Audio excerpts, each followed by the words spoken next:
Platicar de eso en este momento y para ello le doy la bienvenida a José Narro Céspedes, senador por Morena. Bienvenido, senador. Buenas tardes, ¿cómo está? Buenas tardes, saludarte, Magda. Un placer estar contigo y que esté también aquí Federico Doring, el diputado. Me da mucho gusto y creo que es un tema muy importante el presupuesto, aunque el presupuesto de egresos impacte en la economía en un 10-15%. Realmente la fortaleza de la economía mexicana se da por la inversión privada, por la iniciativa privada, por los emprendedores nacionales. Entonces, saludos por el auditorio. Bien, permítame también darle la bienvenida en este momento, antes de que continuemos de lleno con las apreciaciones, senador, a Federico Doring, que bueno, ya me hacía también el favor de presentarlo. Él es diputado de la Ciudad de México por parte del PAN. Federico, gracias por acompañarnos. No, al contrario, gracias a ustedes por la invitación. Un saludo a Marta, a ti, a mi amigo Pepe Narro y a todo el auditorio. Vamos a comenzar ahora sí. ¿Qué lectura dar a este presupuesto? Hay quienes lo catalogan como una visión optimista y responsable. Bueno, así lo ha señalado el propio secretario de Hacienda, Arturo Herrera. ¿Cómo calificarlo? Empiezo con usted, senador. ¿Qué opina al respecto de este presupuesto que ya fue presentado y que tantas críticas también ha generado? Bueno, pues es un presupuesto que tiene que ver con el proyecto del presidente, nuestro presidente de la Cuarta Transformación. Es un presupuesto que busca conducir precisamente las políticas sociales, la política económica, que se ha impulsado desde la presidencia de la República. Entonces es muy importante. Creo que hay cosas que también tienen algún valor, pero que no es lo fundamental ni lo esencial en la estrategia y en la política que hemos estado proponiendo y que nos comprometimos durante la campaña electoral del 18. Hay un compromiso con la ciudadanía de combatir la corrupción, de combatir los privilegios, de acabar con la impunidad y de avanzar con un presupuesto que atienda fundamentalmente las necesidades y los requerimientos de la población más vulnerable y más necesitada del país. Yo creo que es un buen presupuesto. Bien. Federico, ¿coincides con esta visión? No, por supuesto que no. Yo comparto las que tú has referido, que lo llaman catastrófico o cuando menos poco serio. Déjame retomar la primera plana de ayer de un diario de circulación nacional, donde se mofaban de que se estima que va a crecer nuestro país 4.6% más que Alemania el próximo año, cuando el manejo de pandemia y el comportamiento económico es diametralmente distinto. Lo que coincido con lo que ha dicho el senador Narro es que es más de lo mismo. Pero antes de la pandemia, Magda, el primer año que gobernó López Obrador, no creció la economía, que decreció 0.1%. Es decir, está repitiendo una receta que no está generando empleos, que no está generando crecimiento económico, y llevamos 5 trimestres, según ha establecido el INEGI, 5, Magda, consecutivos con crecimiento económico a la baja. Entonces, lo que está haciendo el presidente es repetir la receta de una edad económica, bien ha dicho el señor Narro, de una oferta electoral que no está dando resultados, y si a eso le agregas la mala coyuntura de la pandemia, el menos 10.1% del crecimiento del PIB en el primer semestre, menos 18.7% en el segundo trimestre, que nos da una expectativa de cómo se va a recrudecer la economía con los efectos de pandemia, pues como dicen coloquialmente las abuelas, nos va a llover sobre mojado todo este año y probablemente el siguiente, si no hacen ajustes importantes a este gasto en la Cámara de Diputados. Bien. Déjenme pasar al siguiente punto, al siguiente cuestionamiento. En el contexto que estamos viviendo en este momento de la crisis económica, la peor se sabe desde 1932, ¿vale la pena invertir en los megaproyectos como se tiene planteado en este presupuesto? Empiezo con usted, senador. Bueno, comentarte que sí reconocemos que ha habido una baja económica, hubo un cambio de estrategia general en el terreno económico, y eso, sin lugar a dudas, ha generado dudas, poco de pérdida de confianza de los sectores inversionistas, pero creo que se han sentado las bases de una nueva etapa de desarrollo nacional. En este sentido, aunque tuvimos una gran caída económica, en este segundo trimestre, el 18.7%. Tenemos que ver la realidad. O sea, estamos muy ligados en nuestra economía a Estados Unidos. La economía norteamericana se cayó en más de un 30%. La caída del 18% es fuerte para México en este último trimestre, del 10.1% durante el último semestre, pero no se cayó como se hubiera esperado porque hay una base estructural importante que ha permitido que México en general se mantenga. Tiene un sector todavía muy dinámico en la economía. Se cayó la industria un 30%, el sector de servicios un 15% y el campo únicamente cayó el 0.5%. Seguimos teniendo superávit en el tema de las exportaciones de la agricultura, que son importantes. Tenemos también superávit en el tema de las manufacturas y creo que la economía se empieza a reactivar. Tuvimos un ahorro importante en el combate a la corrupción en un gobierno austero de 560,000 billones de pesos. Esto habría que reconocerlo también. Y también esos recursos están inyectando en el gasto social, en el gasto de salud, en el tema de la educación, en los programas estratégicos del gobierno. Estos proyectos estratégicos que comentas, Magda, son muy importantes porque lo que se está planteando es que funcionen como proyectos tractores del conjunto de la economía nacional. Son proyectos fundamentales que pueden colocar a México en un nuevo concierto en el orden internacional. Y es claro que México ha ido ganando también la confianza en el marco internacional, que es muy importante. Entonces, por lo que entiendo y de acuerdo a lo que nos está planteando, la economía no se ha caído entonces y se está reactivando y una pieza clave son los megaproyectos, ¿cierto? Así es. Ok, entonces retomo ese comentario y me paso contigo, Federico.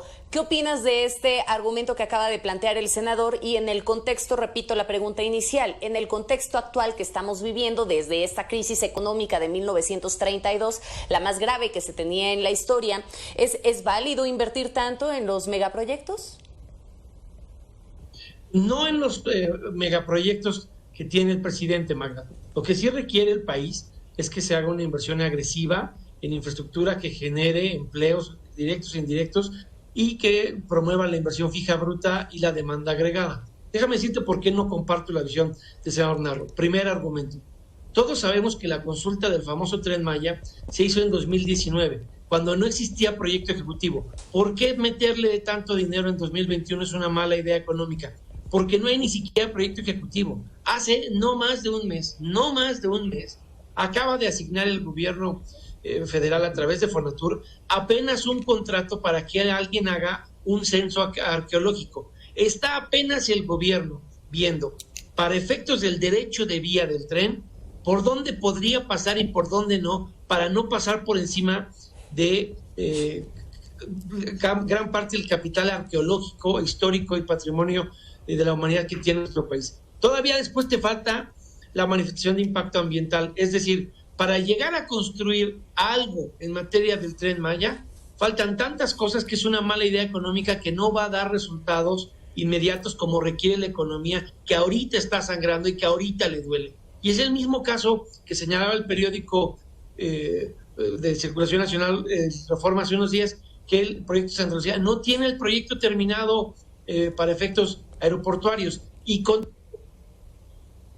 tantas ya mamuts que han aparecido, no tienen proyecto listo para ejecutar la obra. Asignarle tanto dinero a proyectos a los que el presidente les tiene particular aprecio, pero que no están listos para que a partir del 1 de enero empiecen a generar reactivación económica, es un craso error. Y aparte tendríamos que ver en manos de quién estarían los proyectos. Yo tengo mucha preocupación por el comportamiento de Pemex y CFE.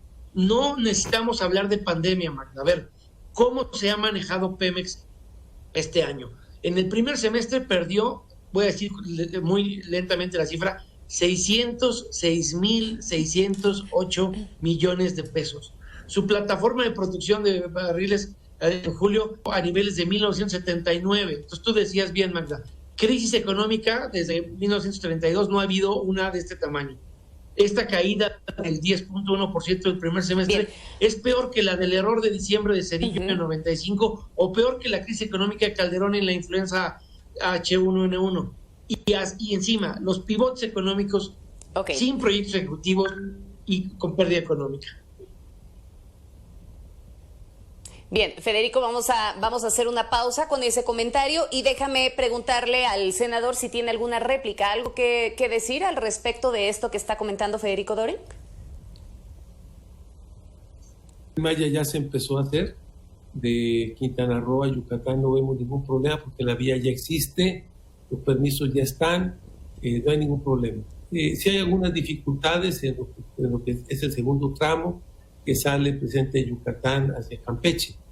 Pero yo creo que se está empezando y como se dijo, y como el propio presidente lo dijo, se ha permitido contratar a 150,000, generar 150,000 empleos.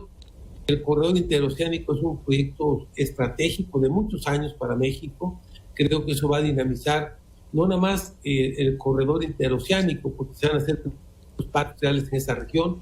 Tanto es así que muchos países que quieren invertir en México, China, Alemania, muchos países. Creo que el hecho también del TMEC, del acuerdo comercial con Estados Unidos, va a ser muy importante para la reactivación económica de México. México está pasando a formar parte de un bloque de América del Norte y creo que la economía norteamericana que permitió que se desarrollara Europa y después China, que China avanzara en su desarrollo, hoy es importante señalar que México es el siguiente país que seguramente va a tener un gran desarrollo. Por eso las cifras que se plantean son muy realistas. Había que considerar pesos de ingresos adicionales de los sectores que nunca pagaban porque estaban coludidos precisamente con los gentes que ocupaban el Poder Ejecutivo. Precisamente ayer pagó Bancomer, se ha logrado que la semana pasada pagara la Modelo. Hoy estamos logrando que haya recaudación en este país y que los sectores que habían sido, que se les apoyaba con donaciones y con privilegios, hoy todos tenemos suelo parejo para impulsar el desarrollo de este país. Bien, un comentario que finalmente abona a lo que había comentado anteriormente de que la economía se está reactivando. Pasando a un siguiente punto y que es de suma importancia, es si México va a tener el dinero suficiente para poder cubrir con todos estos gastos, con los compromisos que se ha fijado el gobierno federal, los gastos programados. ¿Nos va a alcanzar? Porque vimos en días pasados declaraciones del secretario de Hacienda, Arturo Herrera, en donde decía pues que ya se le acabaron a México los guardaditos. Se nos acabó el dinero de abajo del colchón. ¿De dónde vamos a sacar? ¿Vamos a tener dinero suficiente? Federico, empiezo contigo. No, por supuesto que no. Yo aprovecho tu muy oportuno comentario para aclarar que eran los guardaditos. Eran las economías de los gobiernos anteriores del PRI y del PAN. Déjame ponerte un ejemplo. Se quemaron a finales de 2019 125,000 millones de pesos de una cosa que creó el Congreso hace muchos años. Y Pepe y yo lo votamos cuando estuvimos juntos en el Senado hace unos años. El Fondo de Estabilización de Ingresos Fiscales para las Entidades, que es una derivación del Fondo de Aportaciones de Ingresos Petroleros a los 10 estados que tenían más renta petrolera en el país. Eso se lo acabaron. ¿Por qué? Porque no le cuadraron las cifras de cierre de 2019. ¿Por qué doy el dato de 2019? Porque no había el pretexto de la pandemia y la caída en la recaudación. Cuando dice Herrera que se le acabaron los guardaditos, quiere decir que todos los ahorros que fue haciendo el gobierno mexicano, como por ejemplo las subastas que hizo el gobierno anterior de Banjico de dólares para rescatar Pemex cuando la quebró Lozoya a propósito de malos manejos administrativos, eso ya no existe. Entonces estás hablando de un gobierno, Magda, que cuando no tenía pandemia tuvo problemas para el cierre de gasto en 2019 de más de 500,000 millones de pesos. En 2020 no van a cerrar con un número conforme con la ley de ingresos. Y lo que nos están diciendo es que solo si acaban con más ahorros y previsiones de los fideicomisos que discuten en la Cámara de Diputados, se podría alcanzar. Fíjate la canallada que decían ayer en la Cámara de Diputados los diputados de Morena. Solo si se extinguen los fideicomisos que dejaban gobiernos anteriores, que son previsiones como estas que señalo yo de estabilización de ingresos a las entidades federativas, y lo digo porque cae 5.5% el gasto de estados y municipios en el proyecto que mandó el presidente para el próximo año. Si se desaparecen los fideicomisos, entonces sí hay dinero para la vacuna y los 25,000 millones que se comprometieron a aportarle a la Fundación Slim y a AstraZeneca para tener apartada la vacuna el próximo año. No se puede condicionar la vacuna a desaparecer fideicomisos que tienen ahorros históricos para crisis como las que se han venido manejando y que no se han arreglado. Bien, Federico, permíteme ahora ir con el senador José Narro. ¿Usted qué opina al respecto de esto que está planteando Federico? Bueno, tenemos en agosto 93,000 nuevos empleos de acuerdo a las cifras del Seguro Social. Sí se cayó el empleo, sí se incrementó la pobreza, había que reconocerlo también. Hoy tenemos las cifras más altas de pobreza de muchos años en México, 54% según los datos del propio Coneval. Pero creo que México se está reactivando la economía. Creo que México es un país atractivo para la inversión nacional y extranjera. Y siento que México está recuperando el prestigio internacional que habíamos perdido con gobiernos que habían andado con tanta corrupción y con tantos problemas de seguridad y la ruptura de la paz y tranquilidad de nuestro país. Hoy tenemos un país donde estamos recuperando la paz y la tranquilidad y hay una mayor confianza, tanto que México fue el país que históricamente más votos sacó en la ONU para ser miembro del Consejo Nacional de Seguridad. Hoy somos miembros también del Consejo Económico y Social de la ONU con una gran votación. Hoy logramos a través de la FAO tener la presidencia o la responsabilidad de la FAO en toda América Latina. México ha ido ocupando el espacio internacional y ha ido generando confianza. Y tenemos porque hay un gobierno honesto, porque hay un gobierno decidido a empujar a México para adelante y sentar las bases de un México más equitativo, donde se le da la oportunidad y la posibilidad a los sectores que han sido excluidos y empobrecidos de integrarse también ahora al desarrollo. En México hemos ido avanzando en la soberanía alimentaria. Hoy como nunca no vamos a importar un solo kilo de leche. Sí, adelante, Magda. Permítame retomar la pregunta. Entonces, ¿podrá el gobierno cumplir con todos los compromisos planteados en este presupuesto, planteados como gastos programados? Porque de acuerdo a lo que decía el propio secretario de Hacienda, se acabaron los guardaditos. ¿Se va a poder cumplir con esos compromisos? Quedan parte de los guardaditos de los fideicomisos. Es cierto que hay fideicomisos en México, como es FONAGA, como es el FEGA, y muchos tienen que ver con el campo, con la posibilidad de las garantías para los créditos, es muy importante. Pero también hay que señalar que una gran parte de las instituciones, los anteriores gobiernos se quedaron prácticamente en bancarrota. Yo creo que apostarle a la reactivación económica, que es a lo que le estamos apostando, apostarle a que los que no pagaban impuestos ahora paguen, que es lo que empieza a pasar apenas. 2,000 millones de pesos de Bancomer es una parte de todo lo que deben. 2,000 millones de pesos de la Modelo es parte de lo que deben de este año, pero de lo que le deben históricamente es mucho más. Hoy estamos planteando que las empresas, precisamente como estas, porque no hay un compromiso como habían pasado de contubernio y de complicidades con estos sectores, hoy estas empresas tienen que pagar sus impuestos. Vamos a tener mayores ingresos, porque al momento en que crezca la economía, el crecimiento de la economía va a permitir que haya mayores ingresos nacionales y va a crecer la economía. Bien, permítanme concluir con la siguiente pregunta, que en realidad son dos preguntas hechas en una misma. ¿Va a poder, con este escenario que está siendo planteado por el secretario de Hacienda, en donde se está involucrando un retorno a la normalidad y lo esencial que puede llegar a ser para reactivar la economía, el encontrar una vacuna, va a poder México salir adelante? ¿Qué le espera a nuestro país y quién gana y quién pierde con este presupuesto planteado? Empiezo contigo, Federico. No veo, Magda, cómo le ayude al país a salir adelante. No tiene las condiciones que reactiven la economía. En términos de la pandemia, no hay una sola medida contracíclica. Lo que están haciendo los países y que va a retomar Acción Nacional cuando lo proponga en esta decisión es lo que hizo en Alemania Angela Merkel. ¿Qué hizo? Bajó impuestos de consumo, como el IVA, para permitirle a la gente reactivar la economía. No los de las empresas, que es el impuesto sobre la renta, y ahí retomo lo que decía el senador Narro. Sí, ciertamente han recuperado algunos impuestos pendientes en el SAT, pero también hay que ver los riesgos del paquete económico. Han salido varios artículos, Magda, que ya señalan el riesgo de darle al SAT la facultad de lo que llamamos algunos el Big Brother del SAT, que es que puede entrar a tu domicilio, Magda, con una cámara, con un celular, y tomar video de cómo vives por dentro y cómo está tu casa. Y es la idea de ver qué tanto evades impuestos en función de, llamémoslo así, los lujos con los que vives dentro de tu casa. Ese tipo de terrorismo fiscal, y al gobierno a través de SAT la posibilidad de videograbar cómo vivimos todos en nuestras casas, es una medida que ha levantado muchas voces en su contra. Me sumo a la misma. Está bien que le cobren impuestos a quienes deban, sin caer en abusos como este terrorismo fiscal.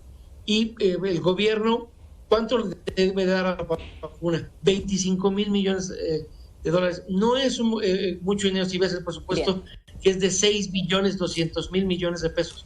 Pero no hay nada nuevo. El gobierno les parece disco rayado. Yo escucho al senador, tiene un discurso que respeto, pero suena a un discurso de campaña, de mitin de partido en época electoral, no del análisis que el Congreso hace de lo que no ha funcionado y habría que corregir. Suena a la misma promesa de campaña de 2018. Bueno, ya es tiempo de que el gobierno la ajuste, ya es tiempo de que el Congreso, respetando la prioridad del presidente, le haga adecuaciones necesarias para no estar tirando el dinero por la borda, porque ya en 2019 tuvimos mal saldo económico y este año la estimación es entre 11 y 12 puntos de decrecimiento económico. Repito lo que dije hace unos instantes, Magda, ni en el error de diciembre de 95, ni en la crisis de Calderón, pero en el peor momento de crisis de 95 no tuvimos los estragos económicos que vivimos ahora y se tuvieron que tomar medidas que ahora no se han querido tomar.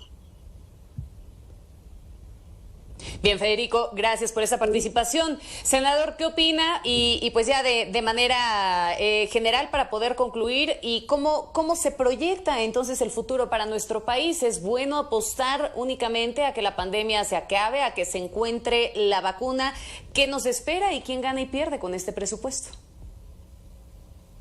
Bueno, yo creo que se ha hecho un gran trabajo para el tema de la vacuna. Se han rehabilitado más de 1,000 hospitales. Se han entregado 32,000 camas a todas las instalaciones hospitalarias del país. Se han entregado 10,000 camas con respiradores también en México. La verdad, se ha hecho un gran esfuerzo nacional por el tema de la salud. Hoy nosotros pensamos que vamos a empezar a recuperarnos del tema de la pandemia. Ya los datos empiezan a bajar. La curva se empezó a aplanar, no totalmente, porque volvimos a entrar en una nueva etapa de aplanamiento, de quedarnos en los 5 o 6 mil casos diarios de contagio, pues andamos en los 10,000, creo que ya andamos en más de 1,000 fallecidos por día, hoy andamos en 200, 300 fallecidos por día. Yo creo que vamos a salir de la pandemia, aparte ya viene la vacuna, estamos viendo ya este tema, y por otro lado también creo que en el tema económico México tiene un gran potencial, tenemos una gran capacidad. Y creo que lo más importante en el mundo es la confianza. Hay sectores israelitas que han planteado venir a invertir, europeos como Alemania que están apostando a México, China que también le apuesta a invertir en México grandes cantidades, y la economía norteamericana, entre otras la militar, que está planteando salirse de Estados Unidos y una parte venirse para México. Creo que México se va a convertir en una nueva potencia, sin lugar a dudas. Estamos nada más sentando las bases. No ha sido tan fácil porque nos entregaron un país prácticamente en bancarrota, producto del saqueo y de la corrupción y de la mamá de estos dos problemas, que es la impunidad que tanto se vio en los anteriores gobiernos. Pero vamos a paso firme, aunque un poco lento, vamos a lograr los objetivos que nos hemos planteado. Bien, muchísimas gracias a los dos por esta participación. Ojalá se repita más adelante. Seguramente este tema va a continuar discutiéndose en los próximos días. Y bueno, también habrá que esperar cuál es la decisión que más adelante se llegue a tomar en el Senado respecto a esta propuesta planteada por el gobierno federal. Gracias a ambos. Muchas gracias. Saludos a todos. Buenas tardes. Saludos, Federico. Adiós. Saludos, Pepe. Gracias, pues ahí los tiene José Narro Céspedes, senador por Morena, y Federico Doring, diputado de la Ciudad de México por parte del PAN. Opiniones encontradas, siempre pensando distinto y también encontrando algunas coincidencias. Al final del día, la mejor opinión es la de usted. Hacemos un corte, volvemos.